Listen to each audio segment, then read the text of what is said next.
the bitter almond smell hit me first. I watched Catherine smile as she set the plate in front of me. Too sweet, too careful. My hand moved slowly, deliberately, reaching across the table as if to pass the salt. In one smooth motion, I switched our plates. She didn't notice. Not yet. Wait, before we go any farther, I've got to ask, where are you watching from? Drop it in the comments and don't forget to subscribe. Eleanor Martinez sat at the head of her dining table, her fingers tracing the worn grain of the oak wood beneath the linen tablecloth. At 73 years old, she had hosted 46 Thanksgivings in this house on Maple Ridge Drive in the small town of Willowbrook, Massachusetts. The same table her late husband Frank had built in their garage 30 years ago, measuring twice and cutting once, his careful hands creating something meant to last generations. The same Wedgwood china plates with the delicate blue pattern that her mother had given her as a wedding present in 1970. The same spacious kitchen with the yellow wallpaper where she'd taught her son David to make his first pumpkin pie when he was 7 years old, his small hands covered in flour, his laughter filling the room. But this Thanksgiving felt different. Wrong, like a discordant note in a familiar song. Eleanor shifted in her chair, the one at the head of the table that had been Frank's spot for 43 years until his heart attack took him 5 years ago. Now it was hers, though it still felt strange sometimes, like wearing someone else's shoes.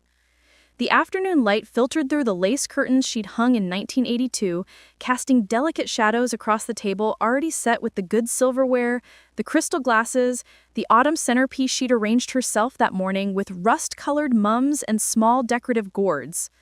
Catherine, her daughter-in-law of 3 years, moved through Eleanor's kitchen with an efficiency that felt more like possession than help. She'd arrived early, unusually early, at 9 in the morning when Eleanor had told everyone dinner would be at 3. "Mom, you just relax," Catherine had said, her voice dripping with the concern that never quite reached those sharp hazel eyes. "Let me take care of everything this year.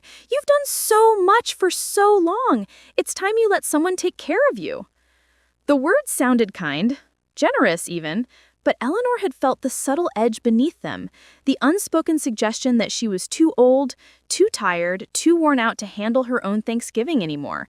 She'd wanted to protest, to insist that she was perfectly capable, but David had beamed at his wife with such pride, so grateful that Catherine was finally bonding with his mother, that Eleanor had bitten her tongue and nodded. Now as the family gathered around the table, Eleanor studied each face. David sat at the opposite end, his sandy hair starting to gray at the temples just like his father's had. At 45, he looked so much like Frank that it sometimes made Eleanor's chest ache. He was talking animatedly with his son-in-law Marcus about something related to software development, his hands gesturing enthusiastically the way they always did when he was excited about a topic. Across from Catherine sat Sophie, Eleanor's granddaughter, David's daughter from his first marriage to Linda. Sophie was 23 now, fresh out of college with a degree in environmental science, her dark curls pulled back in a messy bun, her nose ring catching the light. She was beautiful and passionate and reminded Eleanor so much of herself at that age, before life had taught her to measure her words and smooth her sharp edges. Next to Sophie sat Marcus, her husband of 6 months, a gentle soul with kind eyes who worked as a physical therapist and treated Sophie like she hung the moon. And then there was Catherine. Catherine Whitmore Martinez, though she'd never really taken to using Martinez, preferring to keep her maiden name attached with a hyphen that felt like a barrier. 38 years old, impeccably dressed in cream cashmere sweater and tailored slacks, her highlighted blonde hair styled in a perfect bob, her makeup flawless, her manicure pristine. She worked in real estate, selling luxury homes to wealthy clients, and she moved through the world with the polished confidence of someone who had learned early how to make people see what she wanted them to see. Eleanor had noticed the shift in Catherine over the past year, subtle at first, then increasingly obvious to anyone paying attention. The way she spoke to David when she thought no one was listening, her voice sharp and dismissive, treating him less like a partner and more like an obstacle to be managed. The pointed comments about how much longer Eleanor would live in this house dropped casually into conversations like stones into still water. The way her eyes assessed everything, calculating, measuring value. 3 months ago, Eleanor caught Catherine in her bedroom, supposedly looking for extra towels, though the linen closet was in the hallway and always had been. Catherine had been holding Eleanor's jewelry box, the mahogany one with the silver clasp that Frank had given her on their 20th anniversary. She'd set it down quickly when Eleanor appeared in the doorway, offering a bright smile and some excuse about admiring the craftsmanship. But Eleanor had seen the look in her eyes. Hunger. Assessment. The look of someone taking inventory. 2 months ago, Eleanor found Catherine in Frank's old study, photographing the deed to the house where Eleanor kept it in the filing cabinet. When confronted, Catherine laughed it off, claiming she was just curious about the property history for her real estate work, wanting to understand the neighborhood's development patterns. David believed her. Eleanor hadn't. 6 weeks ago, Catherine had suggested, over dinner, that Eleanor might be more comfortable in a retirement community. "They have such wonderful activities," she'd said, her voice honey-sweet. "You'd make so many friends your own age. And David and I could take care of the house, make sure it's properly maintained. You wouldn't have to worry about the upkeep anymore." Eleanor had felt the rage rise in her chest, hot and sharp, but she'd kept her voice level. "I'm quite comfortable where I am, thank you. I have friends. I have my garden. I have my memories. This is my home." Catherine's smile had tightened at the edges, a crack in the perfect facade. "Of course. I just thought, well, at your age, wouldn't it be easier?" At your age. As if 73 meant incompetent. As if Eleanor hadn't spent 40 years as a registered nurse, 20 of those in the emergency room at County Medical Center, making split-second decisions that meant the difference between life and death. As if she hadn't raised a son, mostly alone after Frank's long hours at the factory, teaching David to be kind and thoughtful and strong. As if she hadn't survived breast cancer at 65, coming through surgery and treatment with her spirit intact. As if she were fragile, when she'd never been fragile a day in her life. Now, as the family gathered around the table for Thanksgiving 2024, Eleanor watched Catherine move through her kitchen with an ownership that made Eleanor's jaw clench. Catherine had insisted on cooking the turkey this year, on preparing the sides, on arranging everything. Eleanor had made only the cranberry sauce from her mother's recipe and the pumpkin pie, both prepared before Catherine arrived, safely kept in the refrigerator where Catherine couldn't improve them. The kitchen smelled divine, Eleanor had to admit. The turkey had been roasting for hours, filling the house with the rich aroma of butter and herbs. The mashed potatoes set in a covered dish, steaming, the green bean casserole, the sweet potato souffle, the stuffing, all arranged on the sideboard in Eleanor's good serving dishes. Catherine had even made gravy from scratch, something Eleanor always did, the one thing Frank had always praised her for above all her other cooking. "Everything looks wonderful," David said, beaming at his wife. "Honey, you've really outdone yourself." Catherine smiled, accepting the compliment with a modest dip of her head. "I just wanted to make sure Mom could relax and enjoy the day without having to do all the work for once." There it was again. Mom. Catherine had never called Eleanor Mom with any genuine warmth in the 3 years since marrying David. It had always been Eleanor, or occasionally when others were around, a stilted Mother Martinez that sounded more like a formal title than a term of affection. But today, suddenly it was Mom, said with such syrupy sweetness that Eleanor's teeth ached. "Shall we sit?" Catherine suggested, gesturing to the table as if it were hers to offer. Everyone moved to their places. Sophie and Marcus took the seats they always did, on the right side of the table.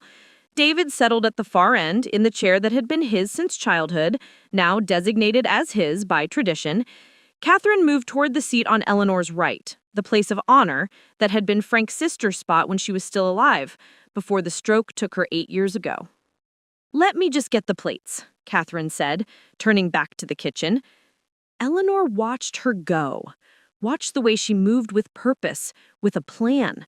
Something prickled at the back of Eleanor's neck, that sixth sense she'd developed in the ER, the one that told her when something was wrong before she could articulate why. The instinct that made her double-check a patient's vitals, reread a chart, question a diagnosis. The instinct that saved lives, including her own, more than once. Catherine emerged from the kitchen carrying 2 plates, already prepared, already arranged with careful portions of turkey, stuffing, mashed potatoes, and green beans. One for Eleanor, one for herself. Everyone else would serve themselves from the sideboard, but these 2 plates? These had been specially prepared. "I made yours special, Mom," she said with her smile as tight as she set the plate in front of Eleanor with deliberate care. "Extra gravy, just how you like it." Eleanor stared down at the plate. The turkey was perfectly sliced, the portions generous, the gravy pooled around everything, thick and rich, more than Eleanor would normally take. She never liked her food swimming in gravy, found it made everything mushy. But Catherine knew that. They'd had Thanksgiving together 3 times now. Catherine knew.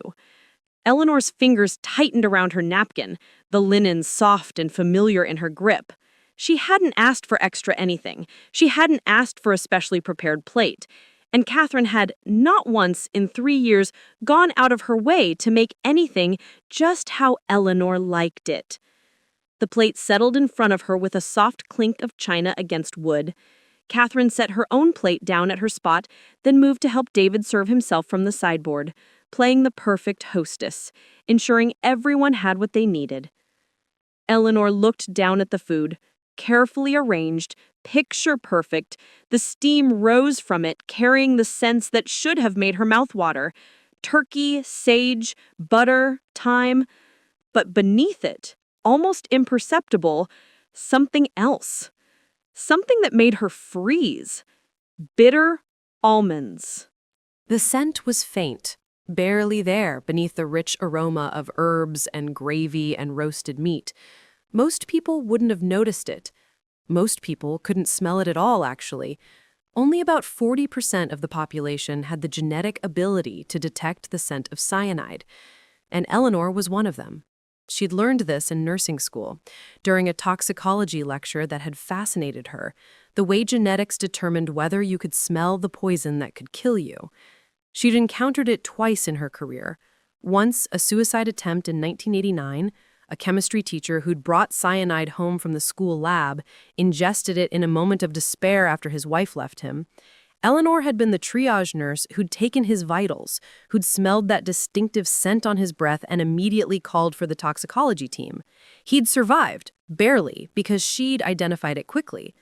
The second time had been in 1997, a murder case the police had initially thought was a heart attack, until Eleanor noticed the smell during examination, insisted on blood work, and uncovered the truth. The wife had been poisoning the husband slowly, building up to a fatal dose. Eleanor's testimony had helped put the woman in prison. Now, 27 years later, she smelled it again. In her own home, in her Thanksgiving dinner, in the food her daughter-in-law had insisted on preparing specially for her. Eleanor's heart hammered against her ribs, each beat seeming to echo in her ears. Her medical training kicked in automatically, the way it always had in emergencies. Assessment first. Don't panic. Analyze the situation. Consider all possibilities. Could she be wrong? Could it be something else? Some herb or spice she wasn't familiar with? No. She'd been cooking for more than 50 years. She knew every herb in her spice cabinet, every possible ingredient that could go into Thanksgiving dinner. This wasn't rosemary or an unusual pepper. This was the distinctive bitter almond scent of cyanide, unmistakable once you'd encountered it, impossible to confuse with anything else. Her hands remained steady on either side of the plate, but her mind raced through the implications. Catherine had access to cyanide. She worked in real estate, yes, but before that she'd worked in pharmaceutical sales. Eleanor remembered David mentioning it when they first met, how Catherine had connections throughout the medical industry. It wouldn't be difficult for someone with those connections to acquire cyanide. Difficult, but not impossible, especially for someone determined. And Catherine was determined. Eleanor had seen it in her eyes for months now, that calculating hunger. The way she looked at this house, at Eleanor's possessions, at the life insurance policy David had mentioned once that Eleanor still carried, the one that would pay out to David as her sole heir, money that would become community property in David and Catherine's marriage. Eleanor's mind did the quick math, the calculations she had avoided thinking about too directly. The house on Maple Ridge Drive, fully paid off, worth at least $800,000 in the current market, probably more given the neighborhood's recent gentrification. The life insurance policy, $250,000. Eleanor's savings and retirement accounts, modest but substantial, another $175,000. The antique jewelry, the silver, the furniture, all with value. Over $1 million total. More than enough motive for murder. But if Eleanor accused Catherine now, without proof, what would happen? She'd look paranoid, delusional, a confused old woman imagining threats where none existed, her mind deteriorating with age. Catherine would deny everything, of course. She'd be shocked, hurt, offended by such a terrible accusation. David would defend his wife, would see his mother as the problem, would be forced to choose between them. And Eleanor knew, with a sinking certainty, that David would choose Catherine. Not because he loved his mother less, but because Catherine was his wife, his partner, the woman he went to bed with every night, the woman who would cry on his shoulder about how cruel and paranoid Eleanor had become, how sad it was to watch her deteriorate this way, how perhaps it really was time to consider assisted living for Eleanor's own safety and well-being. The family would fracture. Sophie would be caught in the middle, torn between her father and grandmother. The carefully built relationships, the holiday traditions, the fabric of their family life all would tear apart, and Eleanor would end up exactly where Catherine wanted her, in some facility, away from her home, her independence stripped away. That is, if Catherine simply didn't try again, more carefully next time, in a way that couldn't be detected or prevented. No, Eleanor needed proof. She needed evidence. And most immediately, she needed to not eat this poisoned food. But she also couldn't let Catherine know that she knew. Eleanor's face remained calm, composed, the mask she'd perfected over decades of delivering bad news to patients' families, of staying steady in the chaos of the emergency room. Inside, her heart raced. Adrenaline flooded her system. Her mind worked at double speed. But outside, she was perfectly serene.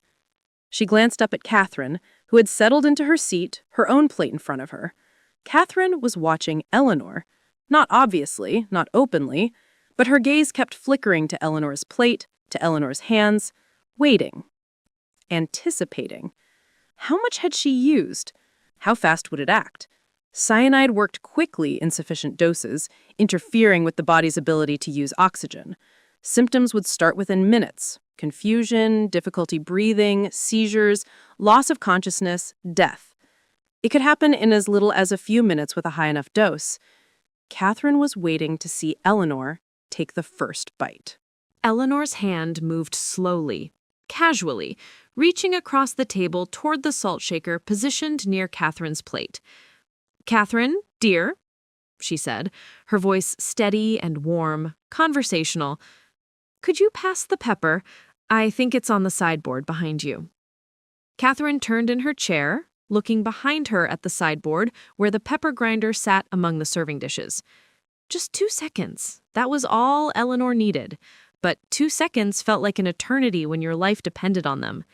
In one fluid motion, born from decades of quick decisions in high-pressure situations, from saving lives in emergency rooms where seconds mattered, Eleanor switched the plates. Her hand moved with the practiced precision she'd once used to start IVs in difficult veins, to perform CPR, to do exactly what needed to be done without hesitation. Hers slid smoothly in front of Catherine's. Catherine's moved to her own place setting. The plates looked identical, same pattern, same size, same arrangement of food. Unless you'd been paying very close attention to the exact configuration, you wouldn't notice the switch. And Catherine had turned away. "Here you go," Catherine said, turning back with the pepper grinder, reaching across to hand it to Eleanor. "Thank you, sweetheart," Eleanor said softly, accepting the pepper grinder with a smile, setting it down beside her new plate, the safe one, the one Catherine had prepared for herself. She picked up her fork with steady hands. The table had erupted in conversation while this silent exchange took place. Sophie was talking enthusiastically about her new job at an environmental consulting firm, describing a project involving watershed restoration. Marcus was asking David questions about the software company he worked for, something about cybersecurity protocols. David was laughing, explaining something technical, his hands gesturing as he spoke. Normal. Everything appeared perfectly, blessedly normal. Except Catherine had frozen. Eleanor saw it in her peripheral vision, the way Catherine's entire body went still. Her fork was halfway to her mouth, suspended in air, but she wasn't moving.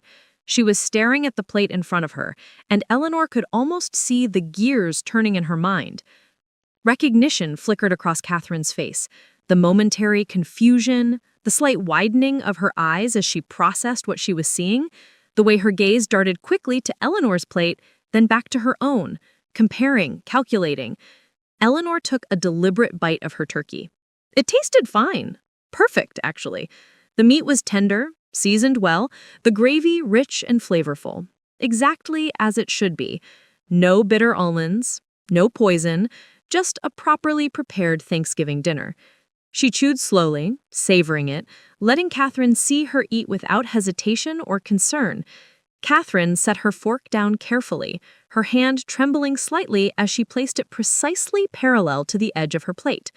Her face had gone pale, the carefully applied blush standing out stark against suddenly bloodless skin. "I'm not very hungry," Catherine said quietly, her voice tight. "Really?" Eleanor asked, her voice innocent, genuinely concerned in the way she'd perfected with difficult patience. "You went to all that trouble with my special plate. You should at least try it. It looks delicious." The words hung in the air between them, loaded with meaning that only they could understand. Eleanor held Catherine's gaze, let her see that she knew, that the attempted murder had failed, that the power dynamic had shifted in a single smooth motion of plate switching. Catherine's jaw tightened, the muscles in her neck standing out in sharp relief.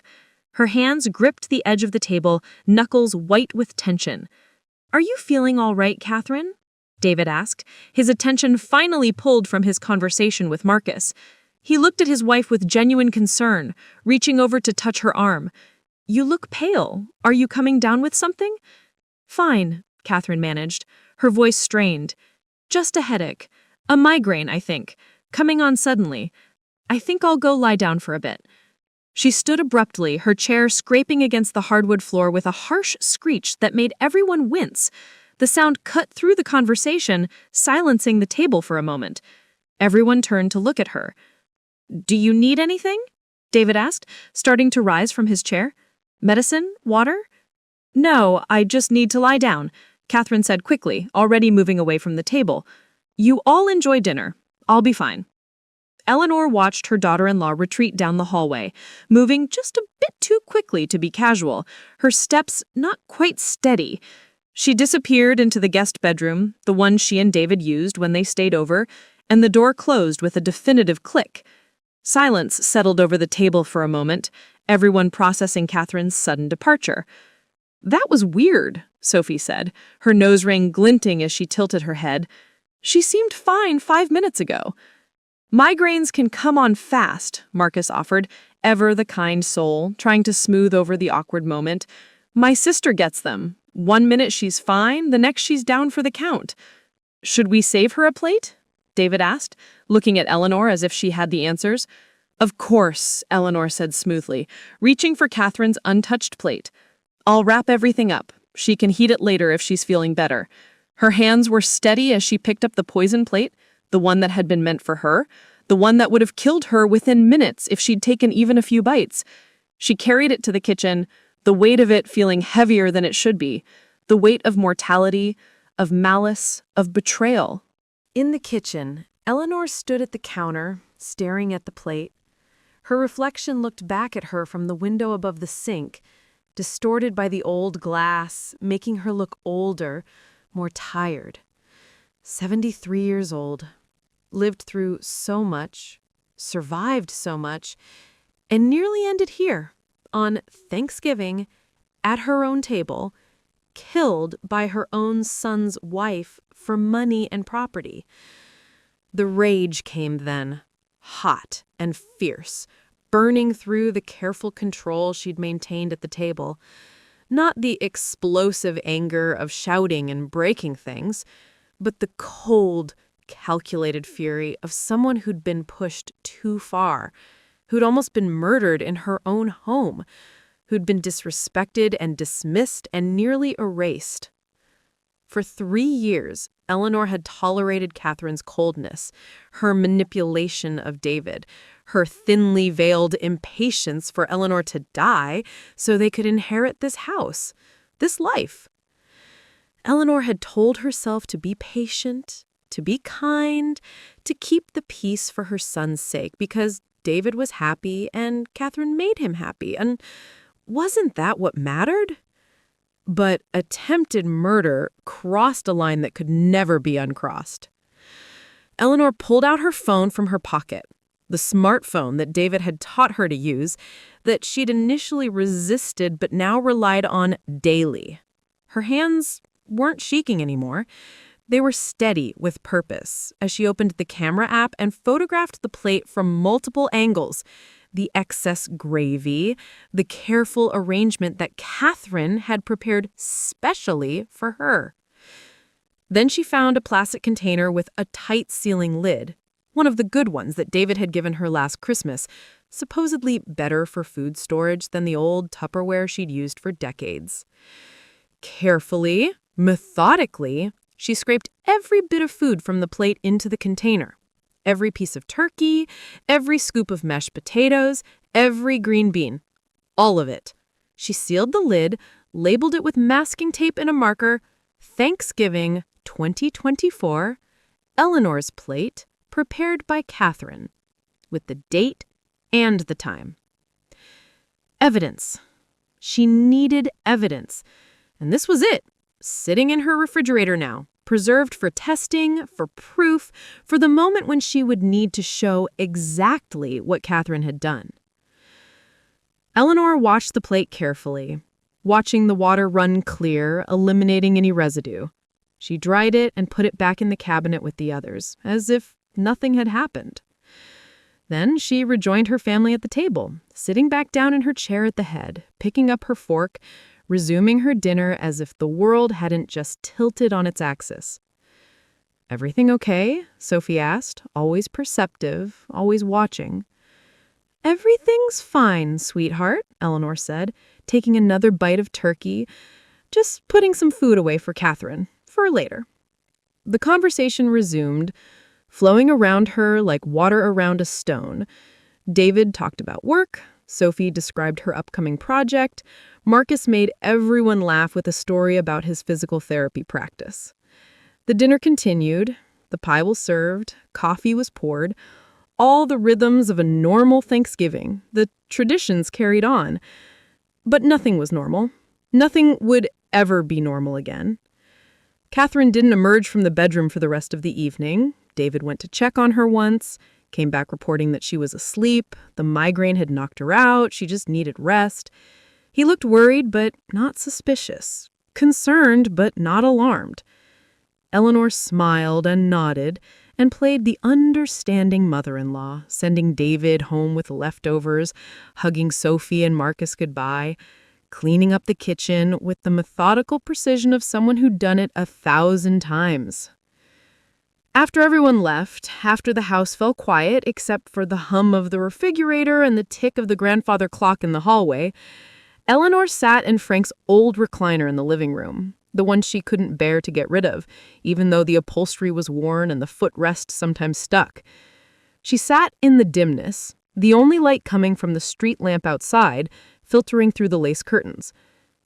Catherine had tried to kill her, had planned it, prepared it, served it with a smile, would have sat there and watched Eleanor die, probably would have called 911 with tears and panic in her voice, the grieving daughter-in-law who tried so hard to make a special Thanksgiving for her beloved mother-in-law, only to have tragedy strike.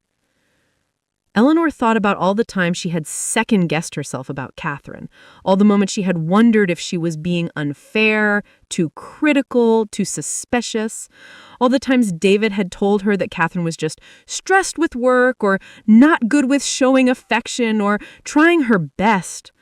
All the times Eleanor had swallowed her concerns, her instincts, her better judgment, because she didn't want to be that mother-in-law, the difficult one, the one who caused problems. Her instincts had been right all along.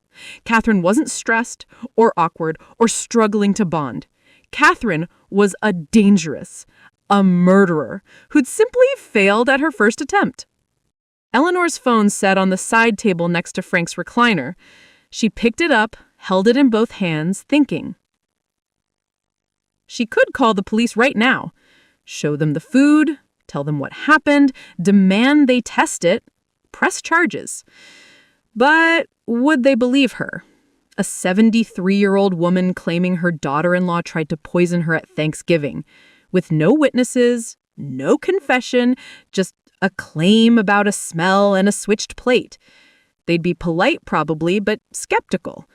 They'd suggest that maybe she was mistaken, maybe it was some herb or spice she wasn't familiar with, maybe she was confused at her age. And even if they did test the food, even if they found cyanide, Catherine would claim ignorance. Someone must have tampered with it. How terrible, how scary. She had no idea how it could have happened. She'd cry prettily, and David would defend her, and Eleanor would still end up looking paranoid or vindictive or both. No, she needed more. She needed to be smart about this, strategic. She needed to do what she'd always done in emergencies, assess the situation fully before taking action, gather all the information, plan the response. Eleanor Martinez hadn't survived 73 years, hadn't worked 40 years in emergency medicine, hadn't raised a son mostly alone while working full-time, hadn't beaten breast cancer, hadn't built this life by being anyone's fool. Catherine had made the biggest mistake of her life today, and Eleanor was going to make sure she paid for it. But first, Eleanor needed to understand exactly what she was dealing with. She needed to know if this was Catherine's first attempt or if there had been others she'd missed. She needed to know what Catherine's plan had been, how far she was willing to go. She needed to protect herself and gather evidence that would be undeniable. Eleanor stood up from the recliner, her joints protesting slightly after sitting for so long, the arthritis in her left knee making itself known. She ignored it, the way she ignored most of the small pains and indignities of aging. She had work to do. She walked to her bedroom, to her closet, where she kept boxes of old files, medical records, household documents. Somewhere in there was the copy of her will, the one she'd updated after Frank died, leaving everything to David. She found it in a manila folder labeled Estate Planning, pulled it out, read through it in the lamplight. Everything to David, as sole heir. The house, the accounts, the life insurance, all of it. Standard and simple. But now, with attempted murder on the table, that document looked different. It looked like motive, clear and documented. Eleanor set the will aside and picked up her phone again. This time, she opened her email and began searching through old messages, looking for anything from or about Catherine. She found the email from 2 months ago, the one Catherine had sent to David and CC'd to Eleanor with links to retirement communities with subject line, Options for Mom. She found the text exchange from 6 weeks ago where Catherine had suggested Eleanor might want to downsize to make her life simpler. She saved everything, backed it up, and created a folder on her phone labeled simply C. Then Eleanor did something she'd been avoiding for months because it felt like an invasion of privacy, like paranoia, like becoming someone she didn't want to be.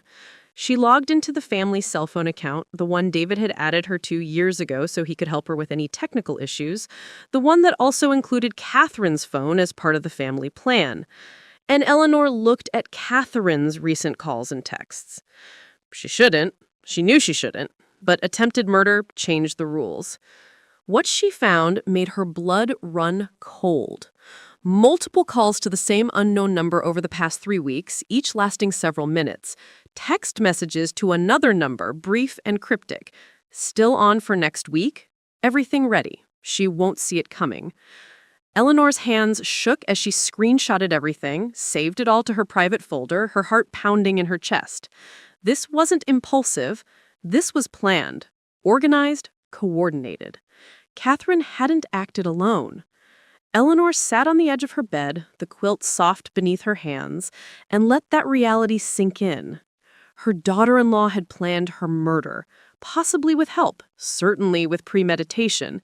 This wasn't a crime of passion or desperation. This was calculated, cold-blooded, motivated by greed.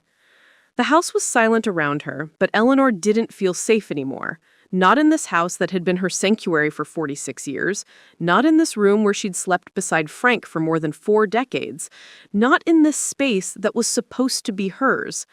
Tomorrow, she would take the next steps. She would secure her safety, gather more evidence, build an unbreakable case. She would be methodical and careful and absolutely certain before she made her move. But for night, Eleanor locked her bedroom door for the first time in 5 years. She pushed the old wooden chair from her vanity under the doorknob the way she'd seen in movies, feeling foolish and frightened and determined all at once. And she lay in bed, in the darkness, staring at the ceiling, knowing that sleep wouldn't come easily. Catherine had tried to kill her today, had failed only because Eleanor had been trained to notice, to smell the poison, to act quickly. Next time, if there was a next time, Catherine might not make the same mistake. But Eleanor wouldn't give her the chance. This time, Eleanor would be the one teaching the lesson. This time, Eleanor was taking back control. Eleanor woke at 5:47 a.m., 3 minutes before her alarm. The gray November light filtered through the lace curtains, casting delicate patterns across the bedroom ceiling that she'd memorized over decades of early mornings. Her body ached in the familiar ways, the arthritis in her left knee, the stiffness in her lower back, the slight tremor in her right hand that had started appearing a year ago. But her mind was sharp, crystalline, humming with purpose. She'd slept perhaps 2 hours total, her rest fractured by adrenaline and the weight of what happened. Every time she'd started to drift off, she'd jerk awake, her heart pounding, imagining Catherine standing over her bed, imagining worse scenarios than poisoned gravy. But with the dawn came clarity, and Eleanor had learned long ago that fear was useless without action. She pushed herself out of bed, her joints protesting, and moved through her morning routine with methodical precision. Shower, dress in comfortable slacks and a soft blue sweater, breakfast of oatmeal and black coffee. Everything normal, everything routine, because routine was armor, and she would need all the protection she could gather. The container of poisoned food sat in her refrigerator behind the milk, exactly where she'd placed it last night. Eleanor stared at it for a long moment, the label stark in the refrigerator light. Thanksgiving 2024, Eleanor's plate, prepared by Catherine. Evidence. Proof. But only if she could get it tested without alerting Catherine or David to what she was doing. She closed the refrigerator and pulled out her phone, settling at the kitchen table with her coffee. The house felt different in the early morning light, less like home and more like a crime scene. She'd lived here for 46 years, had painted these walls, had chosen the tile for the backsplash, had hung every curtain and picture frame. But now it felt contaminated by Catherine's presence, by the poison she'd brought into Eleanor's sanctuary. Eleanor opened her phone and navigated to the family cell phone account again, her reading glasses perched on her nose as she studied Catherine's call logs from the past month. The pattern was clear once you knew to look for it. 3 weeks ago, the calls to the unknown number had started. Always brief, never more than 5 minutes, always during the daytime when David would be at work and unlikely to overhear. Eleanor clicked on the number, her finger hovering over the call button. She could call it right now, see who answered, maybe gather more information. But no, that would tip her hand, let whoever was on the other end know that someone was investigating. Better to be patient, to gather information quietly before making any moves. Instead, she opened a browser and searched for reverse phone lookup services. The first 3 were scams or required payment, but the 4th gave her a location: Boston, Massachusetts, about 40 minutes from Willowbrook. No name, but a location was something. She saved the information to her growing file. Then, Eleanor did something that made her feel ancient and foolish and determined all at once.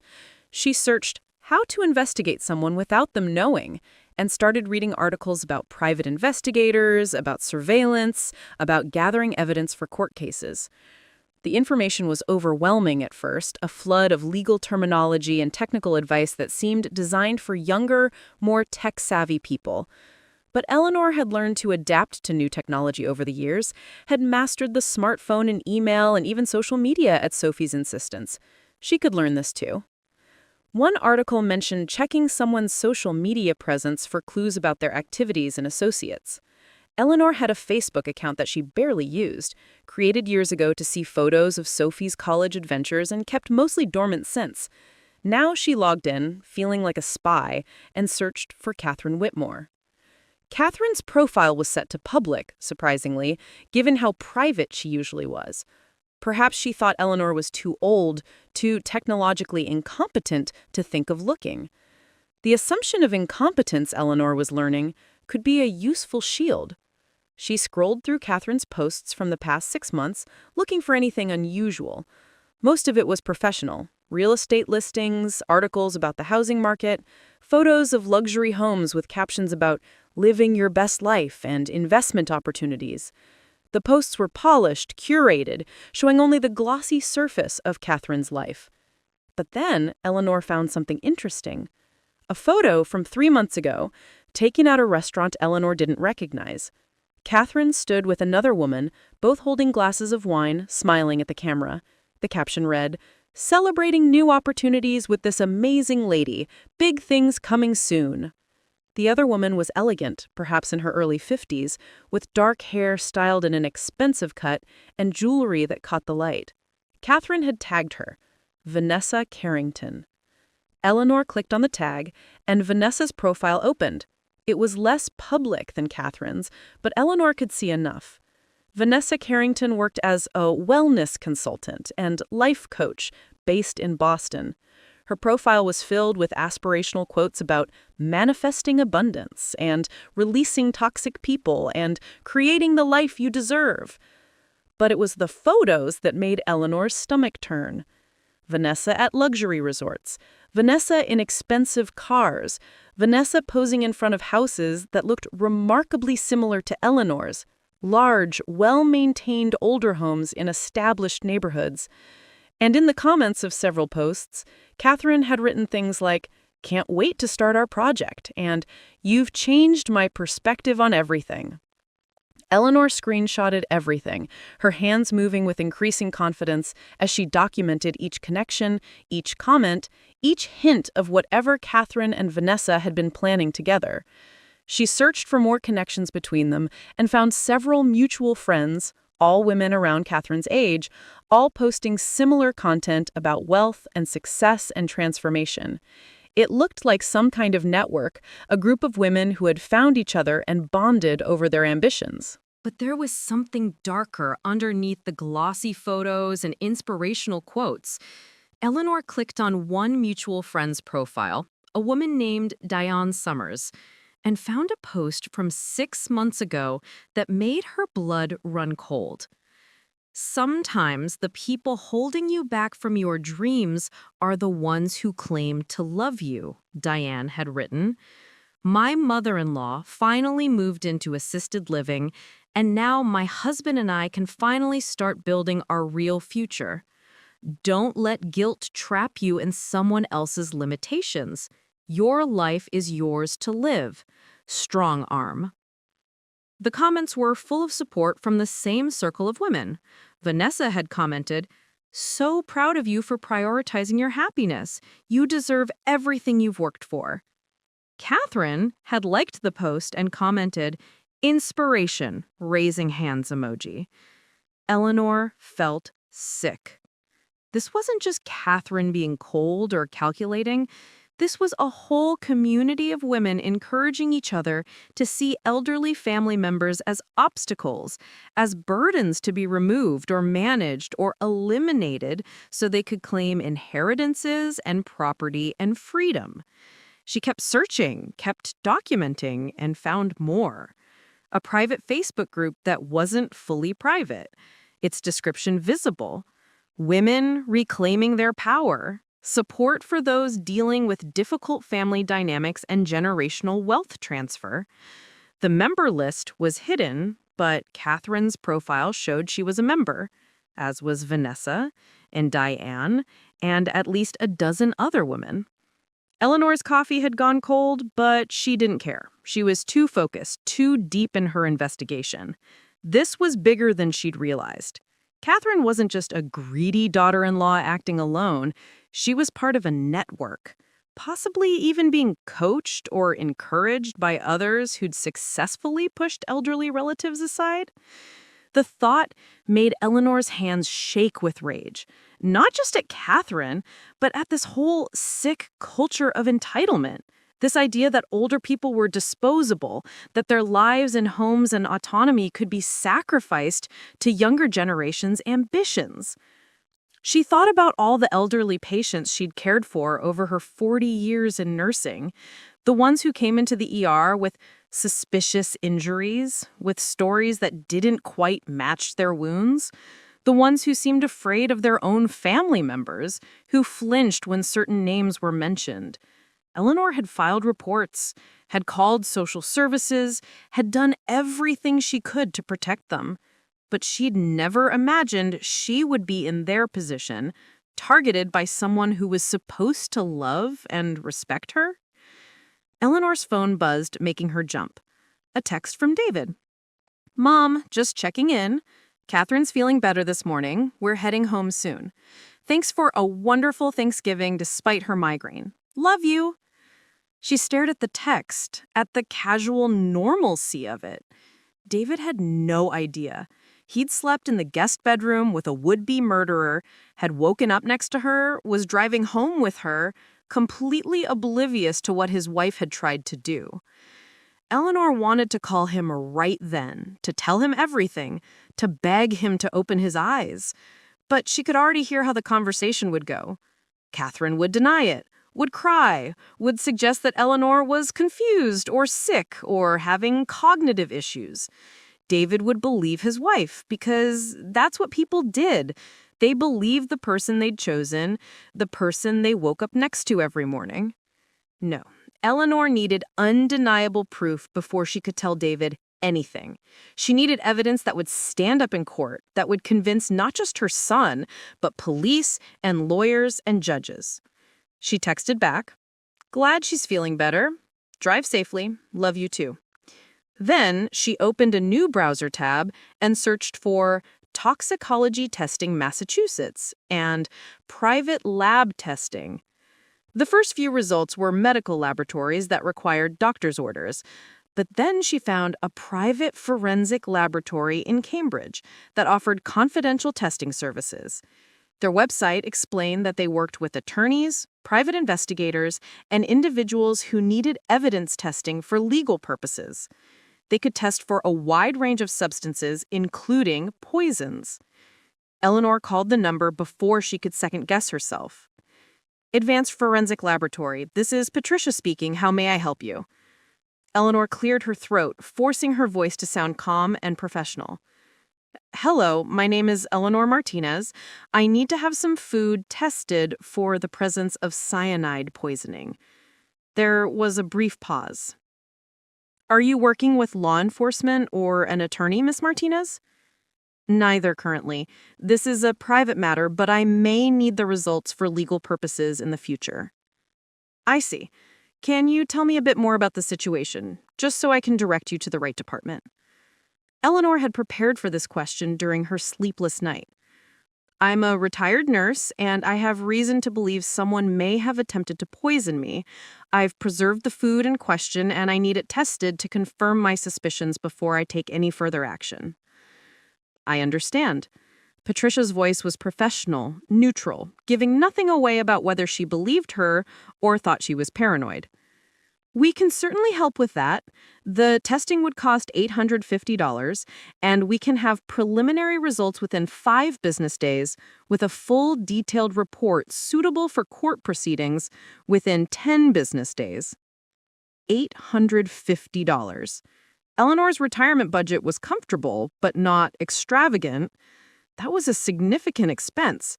But what was money compared to her life, her safety, her justice? That's acceptable, Eleanor said. How do I proceed? Patricia walked her through the process. Eleanor would need to bring the sample to their laboratory in Cambridge, where it would be documented and logged with a chain of custody form that Eleanor would need to sign. They would provide her with a case number and a receipt. The food would be tested using gas chromatography mass spectrometry, which could detect even trace amounts of cyanide. One more thing, Patricia added. If the test comes back positive for poison, we're mandated to report it to law enforcement. Is that going to be a problem? No, Eleanor said firmly. If it's positive, I want it reported. I want a full investigation. Understood. When would you like to bring in the sample? Eleanor looked at her calendar, at her schedule that had seemed so full just yesterday with book club and volunteer work at the library and her weekly coffee date with her friend Margaret. All of that felt trivial now, distractions from what really mattered. Today, she said. This afternoon, if possible. They scheduled an appointment for 2 p.m.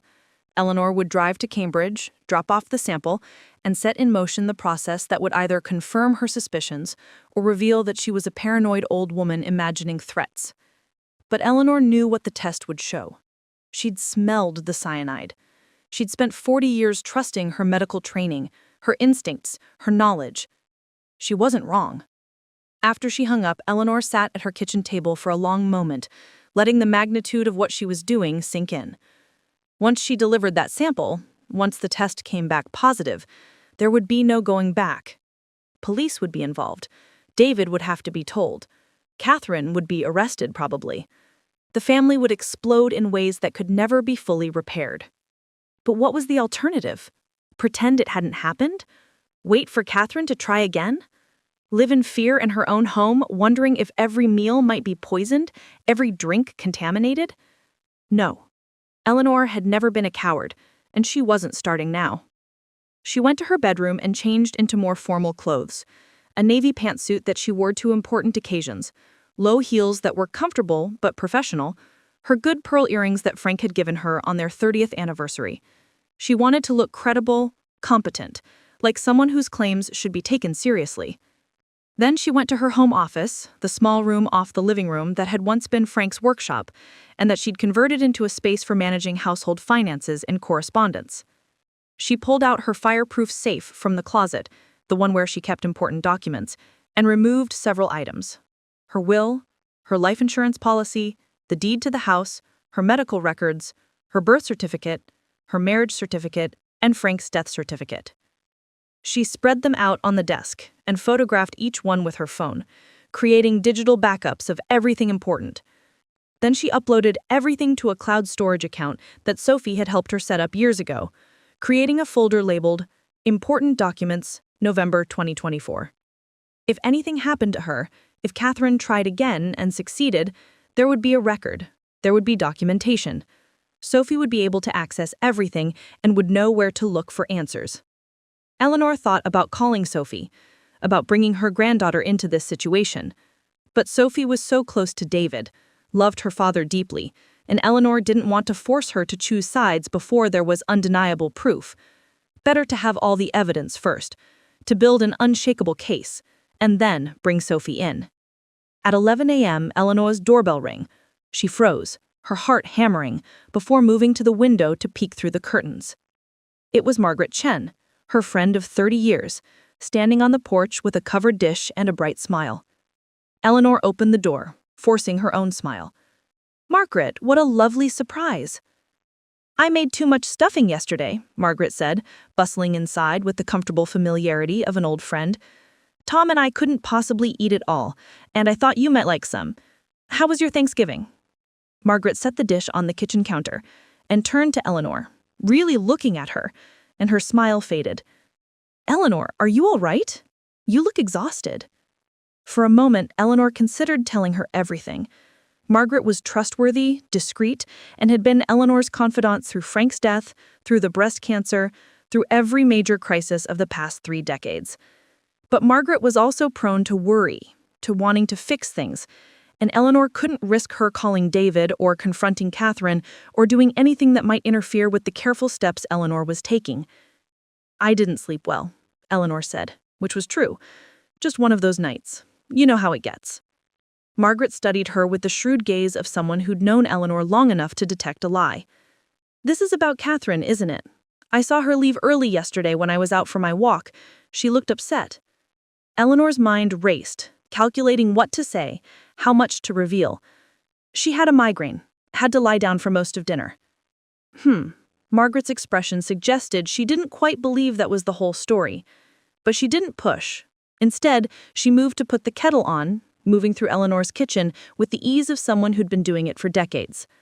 Let me make us some tea. You look like you could use it. While Margaret busied herself with the tea, Eleanor excused herself to use the bathroom. Really, she went to her bedroom and quickly checked the security of the poisoned food container in the refrigerator, making sure it was still properly sealed, still exactly as she'd left it. Her heart was pounding, paranoia creeping in at the edges of her mind. What if Margaret somehow found it? What if she asked about it? What if... "Eleanor," Margaret called from the kitchen. "Earl Grey or chamomile?" "Earl Grey," Eleanor called back, forcing herself to take a deep breath, to center herself. She was spiraling, letting fear take over rational thought. Margaret wouldn't go through her refrigerator. No one was trying to steal the evidence. She needed to stay calm, stay focused. She returned to the kitchen, where Margaret had set out 2 cups of tea and was settling into one of the chairs at the table, the spot where Catherine had sat just yesterday. Eleanor had to suppress a shudder as she took her own seat. "I'm worried about you," Margaret said without preamble, her directness one of the things Eleanor had always appreciated about their friendship. "You've seemed off for months now, ever since David married Catherine, if I'm being honest." Eleanor wrapped her hands around the warm teacup, letting the heat ground her. "It's been an adjustment. She's not good for him," Margaret said bluntly, "or for you. I've thought so from the beginning, but I didn't want to say anything because it's not my place. But Eleanor, you're my friend, and I can see that something is wrong. Whatever it is, you don't have to face it alone." The kindness in Margaret's voice almost broke Eleanor's careful composure. She felt tears prick at her eyes, felt the weight of the past 24 hours pressing down on her chest.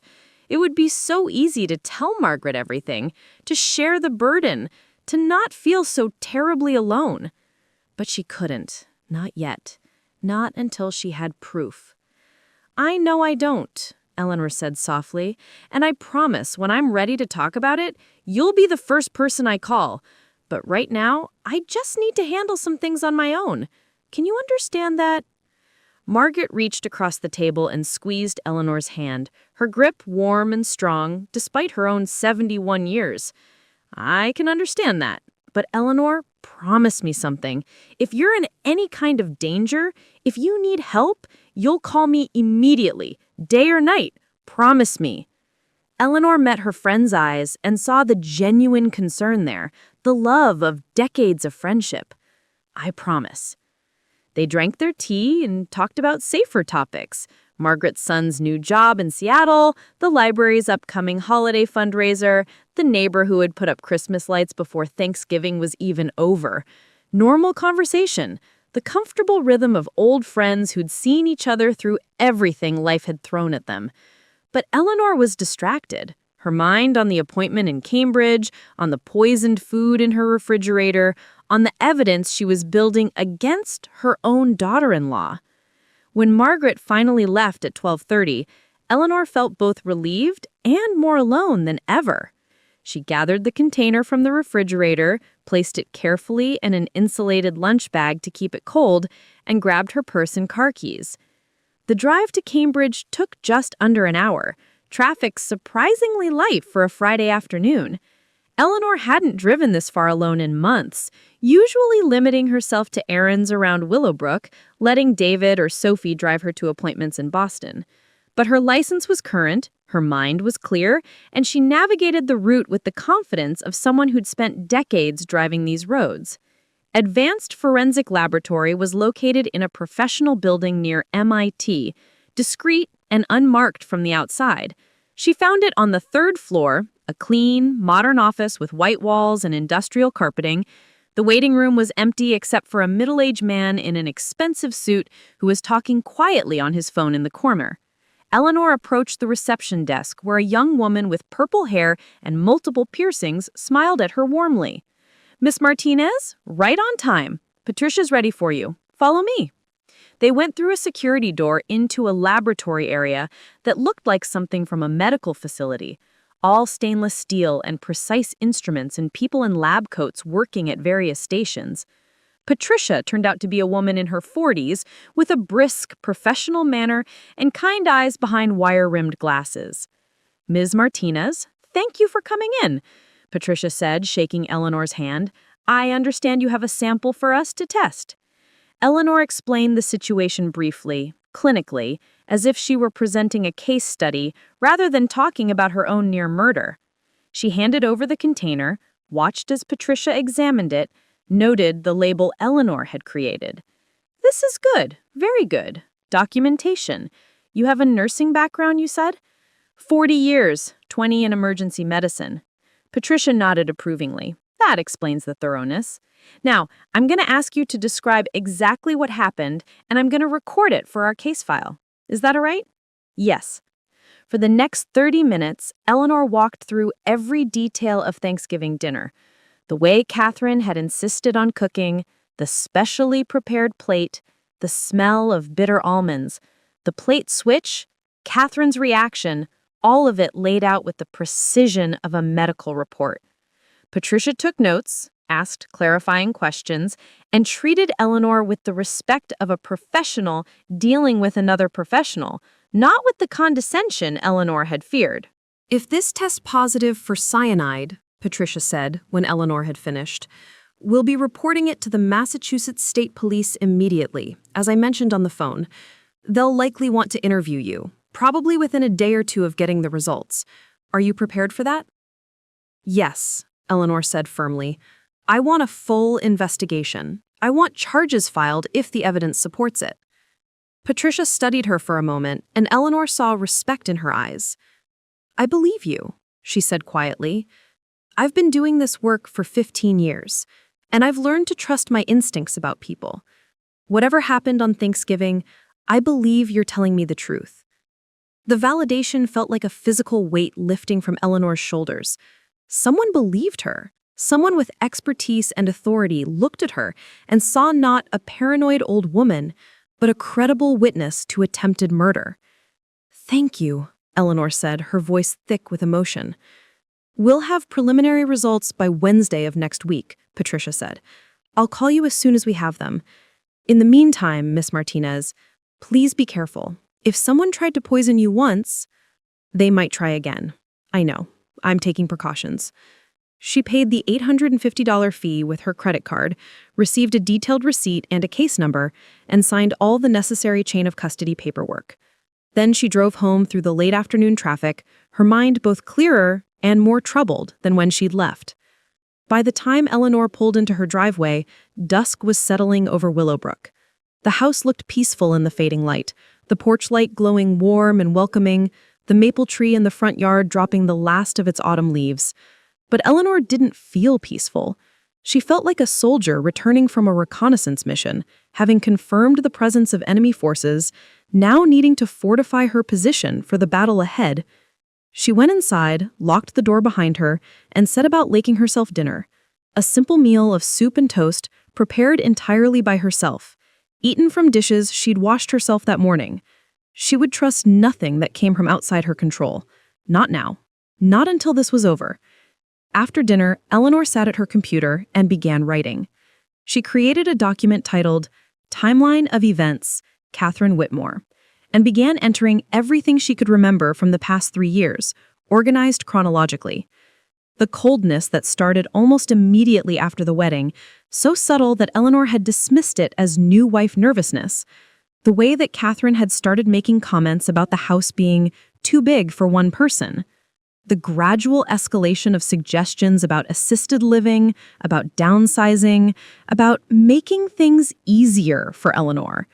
The incident with the jewelry box, the photographed deed, the Facebook connections to Vanessa Carrington and that disturbing group of women, Eleanor worked for 3 hours, documenting everything, creating a comprehensive record that would show this wasn't a single incident, but a pattern of behavior building toward attempted murder. At 9 p.m., her phone rang. David's name appeared on the screen, and Eleanor's stomach clenched. "Hi, sweetheart," she answered, keeping her voice light. "Hey, Mom. Just wanted to check in again. Catherine's been really quiet since we got home. I think she's embarrassed about missing most of Thanksgiving. She wanted me to tell you she's sorry."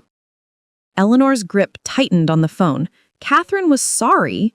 Sorry that her murder attempt had failed, probably. Sorry that she'd been caught off guard. Sorry that Eleanor was too smart, too experienced, too alert to die on schedule. "There's nothing to apologize for," Eleanor said, which was technically true. Catherine hadn't apologized, hadn't admitted to anything. David was apologizing on her behalf for a migraine that never existed. "I know, but she feels bad. Hey, she was thinking we should have you over for dinner next week. Make up for yesterday. Would that work for you?" Every cell in my body screamed, no. I would never eat anything Catherine prepared again, would never sit at a table with her daughter-in-law without being hyper-aware of every bite, every sip, every moment. But I couldn't say that to David. Not yet. Not without proof. "Let me check my calendar and get back to you. This week got a bit busy." They chatted for a few more minutes about nothing important, and Eleanor played her role perfectly. The loving mother, slightly tired but fine, looking forward to seeing them soon.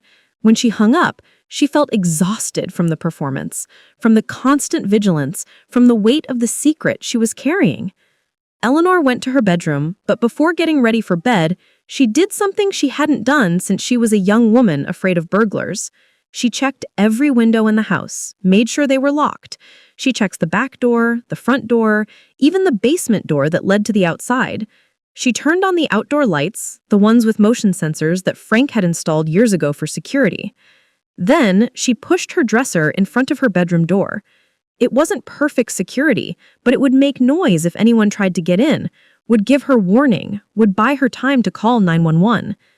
Eleanor lay in bed in the darkness, staring at the ceiling, her phone on the nightstand beside her, 911 ready to dial with one touch. She thought about all the years she'd lived in this house, how safe she'd always felt here, how she'd raised David in these rooms, had nursed Frank through his final illness in this bed, had recovered from her own cancer treatment within these walls. This house had always been her sanctuary, her fortress, the place where she was protected from the world. But now the threat was inside the fortress. The danger came from family, from the person her son had chosen to spend his life with, from someone who smiled and called her mom while planning her murder. Eleanor closed her eyes and thought about the container now sitting in a laboratory in Cambridge, being tested by professionals who would find what she knew was there. Proof. Evidence. Justice. She thought about David's face when he would eventually learn the truth, the pain it would cause him, the way it would shatter his world. She wanted to protect him from that pain the way she'd always tried to protect him from hurt and disappointment. But she couldn't protect him from this. Catherine had made sure of that when she'd tried to kill his mother. Eleanor's last thought before sleep finally claimed her was a fierce determination. Catherine thought she'd targeted a weak, disposable old woman? She'd miscalculated badly. Eleanor Martinez had survived 73 years of life's challenges, had saved countless lives as a nurse, had raised a son alone after Frank's work schedule made her essentially a single parent, had beaten cancer, had built a life of meaning and dignity. Catherine had chosen the wrong target, and Eleanor would make sure she understood that mistake before this was over. The hidden reality was becoming clear, patterns emerging that had been invisible before, and Eleanor was documenting every single piece. By the time she was finished, there would be no doubt, no room for manipulation or denial, no way for Catherine to talk her way out of justice. Eleanor fell asleep with her phone in her hand, her dresser barricading the door, her mind already planning the next steps in a battle she hadn't chosen but fully intended to win. Wednesday morning arrived with a cold rain that drummed against Eleanor's windows, turning Maple Ridge Drive into a blur of gray and brown. She'd been awake since 5, sitting at her kitchen table with her third cup of coffee, her phone positioned precisely in front of her, waiting for the call from Advanced Forensic Laboratory. The past 5 days had been the longest of Eleanor's life. She'd maintained her routine with meticulous care. Her morning walks around the neighborhood, her volunteer shift at the Willowbrook Public Library on Monday, her coffee date with Margaret on Tuesday, where she'd smiled and made small talk while her insides twisted with anticipation and dread. David had called twice, Catherine's dinner invitation still pending. Eleanor had deflected each time with vague excuses about not feeling well, about a cold coming on, about wanting to rest. David had sounded concerned but not suspicious, and Eleanor had hated lying to him. But the truth would come soon enough, would crash into their lives with the force of a hurricane, and everything would change. At 10:17 a.m., her phone rang. Eleanor's hand shot out, grabbing it before the second ring. The caller ID showed the Cambridge area code she'd been waiting for. "This is Eleanor Martinez," Eleanor answered, her voice steadier than her hands. "This is Patricia Chen from Advanced Forensic Laboratory." Patricia's voice was serious, professional, with an undercurrent of something else. Anger, maybe. Or vindication. "I'm calling with the results of your toxicology analysis." Eleanor closed her eyes, bracing herself, even though she already knew what Patricia would say. "The food sample you submitted tested positive for potassium cyanide. The concentration was approximately 200 milligrams, which is significantly above the lethal dose of 150 to 250 milligrams for an average adult. Miss Martinez, if you had consumed that food, you would almost certainly have died within minutes to hours, depending on how quickly you ate and your individual physiology." The words hung in the air. Eleanor had known, had been certain, but hearing it confirmed in clinical terms made it real in a way it hadn't been before. Catherine had tried to kill her, had prepared a dose of poison that would have been fatal, had served it with a smile. "I understand," Eleanor said quietly. "As I mentioned when you brought in the sample, we're mandated to report this to law enforcement. I've already contacted the Massachusetts State Police. Detective Sarah Brennan from their Major Crimes Unit will be calling you within the hour to arrange an interview. I've also sent her our full report, including the chain of custody documentation and your recorded statement." "Thank you, Patricia."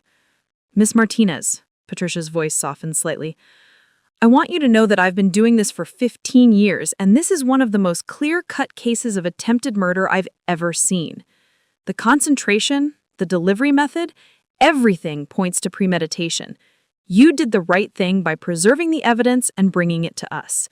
You may very well have saved your own life." After Patricia hung up, Eleanor sat motionless at her kitchen table, the rain continuing its steady percussion against the windows. She'd expected to feel triumph, or relief, or something approaching satisfaction. Instead, she felt a deep, bone-weary sadness. This was really happening. Her daughter-in-law had tried to kill her, and now the wheels of justice would begin turning, grinding through their family like a thresher through wheat, leaving nothing intact. Eleanor thought about David, probably at work right now, sitting in his office at Tech Dynamics, reviewing code or attending meetings, completely unaware that his world was about to explode. She thought about Sophie, about how this would devastate her, force her to reconcile the grandmother she loved with the evidence of attempted murder. But Eleanor couldn't protect them from this truth. Catherine had made that impossible. 43 minutes later, her phone rang again. "Miss Martinez, this is Detective Sarah Brennan with the Massachusetts State Police.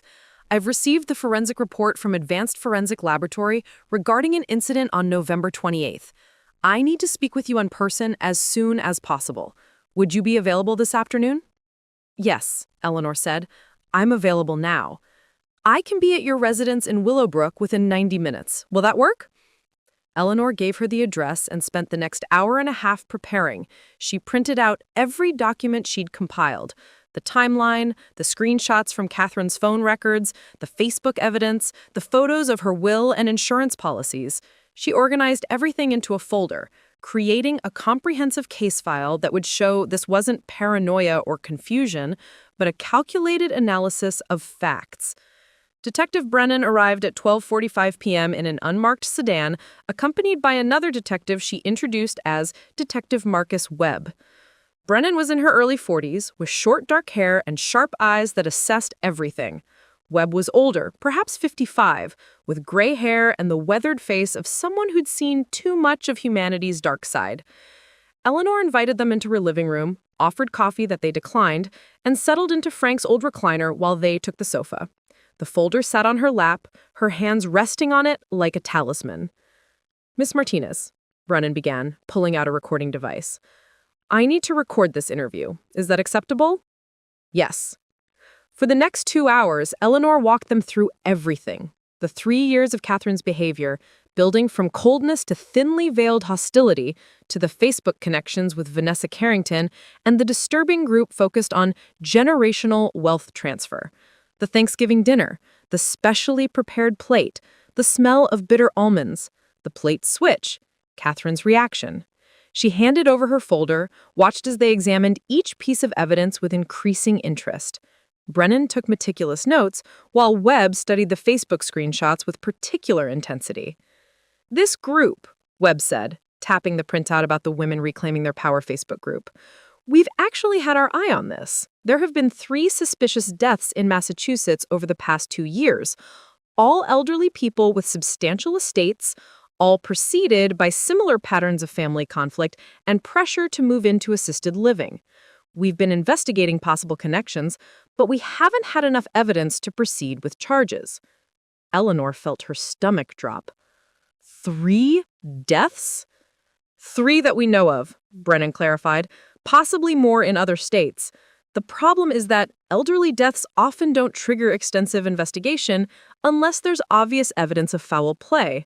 A 70 or 80-year-old person dies, there's a plausible natural cause, and it gets written off. We've been building a case, but it's been difficult. "Until now," Webb said, looking at Eleanor with something approaching respect. "Miss Martinez, you've handed us an attempted murder with physical evidence, a clear motive, and documentation that connects the suspect to a potential conspiracy. Miss Martinez, this could be the break we need to crack this whole thing open." The magnitude of what Eleanor had uncovered settled over the room. This wasn't just about Catherine trying to kill her. This was potentially a network of people encouraging, coaching, or facilitating the murder of elderly family members for inheritance. "I need to ask you something uncomfortable," Brennan said gently. "Have you experienced any unexplained illnesses over the past year? Anything that seemed like food poisoning or flu symptoms that came on suddenly and resolved quickly?" Eleanor thought back, her nursing training helping her analyze her own medical history.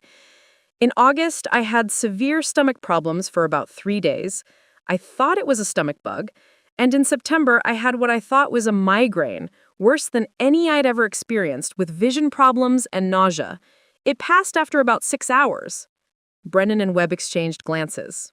"That could have been test doses," Webb said, "building up, seeing how you'd react, refining the approach. When those didn't work or weren't sufficient, escalating to the cyanide." Eleanor felt cold despite the warmth of her house. Catherine had been trying to kill her for months, possibly. Testing, experimenting, treating Eleanor's life like a problem to be solved through chemistry. "We need to bring Catherine Whitmore in for questioning immediately," Brennan said, standing. "Miss Martinez, I need you to not contact your son or anyone else in your family about this until we've had a chance to interview Mrs. Whitmore. Can you do that?" It was the hardest thing Eleanor had ever agreed to, but she nodded. "How long?" "We'll pick her up this afternoon. Depending on how the interview goes, we may arrest her today. Either way, your family will know by tonight." After the detectives left, Eleanor sat alone in her living room, the rain still falling, the house feeling emptier than it ever had, even after Frank died. At least then she'd had David, had family to hold on to. Now she was about to lose part of that family too, in a different but equally painful way. At 3:30 p.m., her phone rang.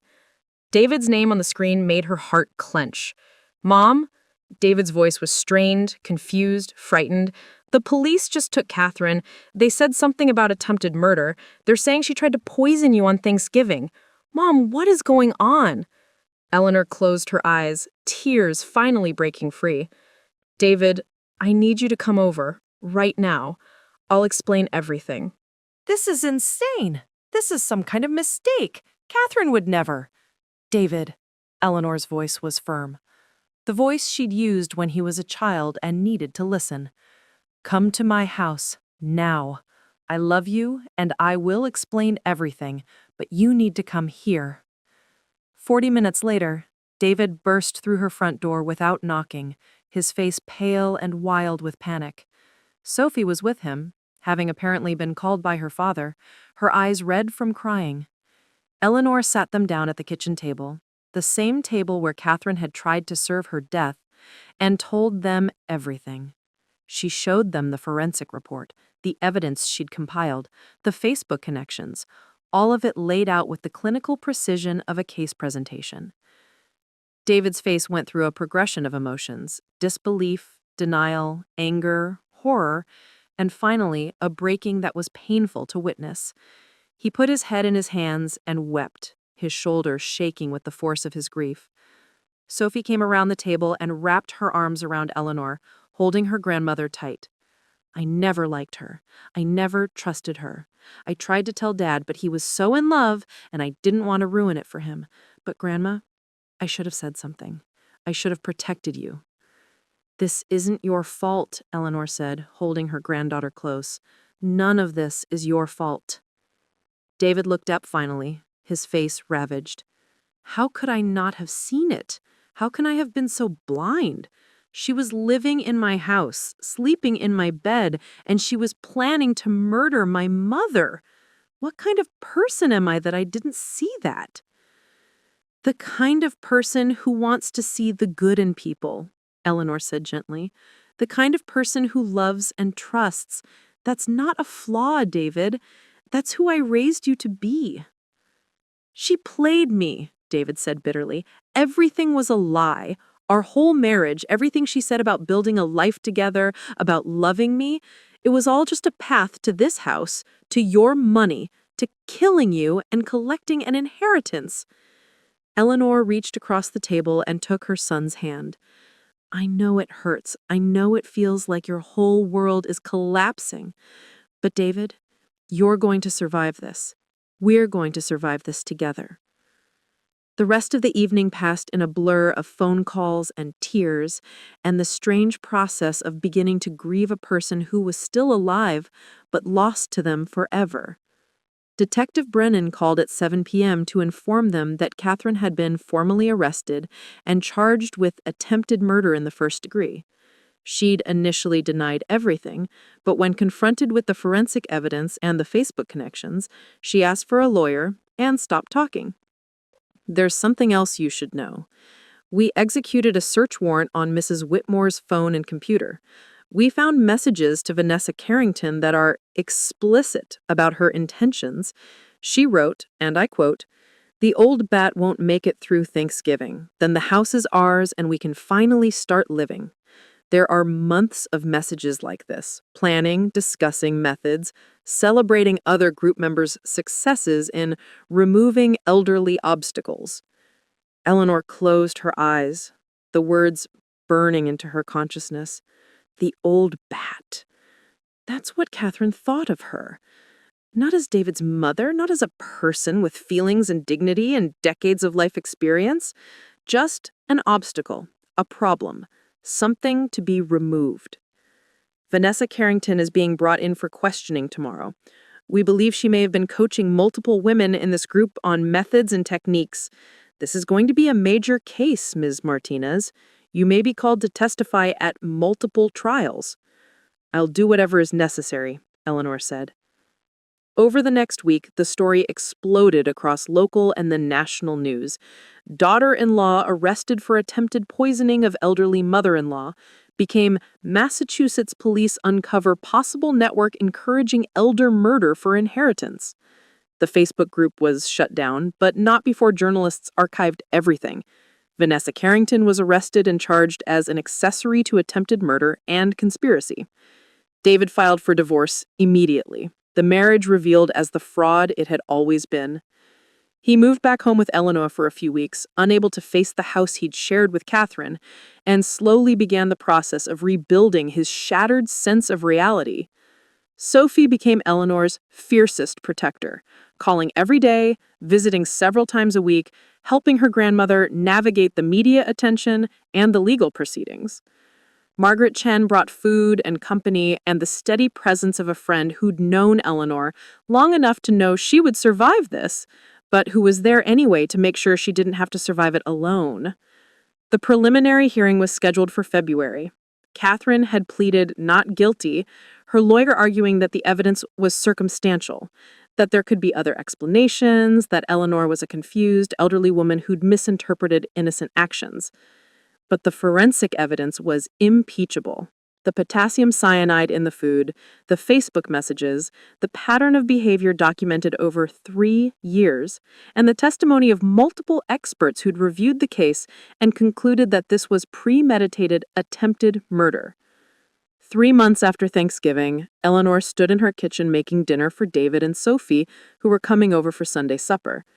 The house felt like hers again, the sense of violation slowly fading as she reclaimed each room, each space that Catherine's presence had contaminated. She thought about the woman she'd been on Thanksgiving morning, setting the table with her mother's good china, preparing for a normal holiday dinner. That woman had been naive in ways Eleanor no longer was. She'd believed in the basic decency of family, had thought that marriage into her family meant something, that blood and law created bonds that couldn't be so easily dissolved by greed. Now, she knew better. She knew that some people saw elderly relatives not as humans deserving of respect and care, but as obstacles to be removed, as resources to be acquired, as problems to be solved. But she also knew that she was stronger than she'd realized, that the training and instincts she'd developed over 40 years as a nurse had saved her life, that she could trust herself, could act decisively when necessary, could fight for her own survival and dignity. Eleanor set the table with her everyday dishes this time, not the good china. She'd put that away, decided it would stay packed until some future time when it didn't carry the memory of poison and betrayal. Maybe she'd give it to Sophie someday, let her granddaughter create new, better memories with it. The doorbell rang and Eleanor heard Sophie's voice calling out, "Grandma, we're here! Dad brought wine!" Eleanor smiled, a real smile that reached her eyes for the first time in months. David and Sophie came into the kitchen, David looking healthier than he had in weeks, Sophie radiant with the resilience of youth and love. They settled around the table, the three of them, and Eleanor looked at her son and granddaughter and felt something shift inside her. Gratitude. Not for what had happened, but for what hadn't. She was alive. Her family was intact, if smaller than before. The truth had come out before it was too late. "I want to propose a toast," Eleanor said, raising her water glass. David and Sophie raised theirs, looking at her with curiosity and love. "To survival," Eleanor said, "to family, to the strength we don't know we have until we need it, and to second chances." "To second chances," David and Sophie echoed, their glasses clinking together with a clear, bright sound. As they ate dinner and talked and laughed, as life slowly began to feel normal again, Eleanor thought about the woman who'd tried to kill her. Catherine was in jail awaiting trial, facing decades in prison if convicted. Vanessa Carrington faced similar charges. The Facebook group had been exposed, its members scattering like cockroaches when the lights came on, some facing investigation in their own jurisdictions. Eleanor didn't feel triumphant about Catherine's fate. She felt sad for what could have been, for the daughter-in-law she'd hoped Catherine would be, for the family relationships that could have been built but now never would be. But she also felt something else, a fierce pride in herself. She'd faced down a killer, had trusted her instincts, had gathered evidence and built a case, and refused to be a victim. She'd taught Catherine a lesson the younger woman would never forget. Underestimate elderly women at your peril. Eleanor Martinez, at 73, had proven that age was not weakness, that experience was power, and that the survival instincts honed over decades of living couldn't be easily overcome by someone who saw only a disposable old woman. She'd switched the plates, figuratively and literally. She'd taken control of the narrative, of her own protection, of justice. And she'd won.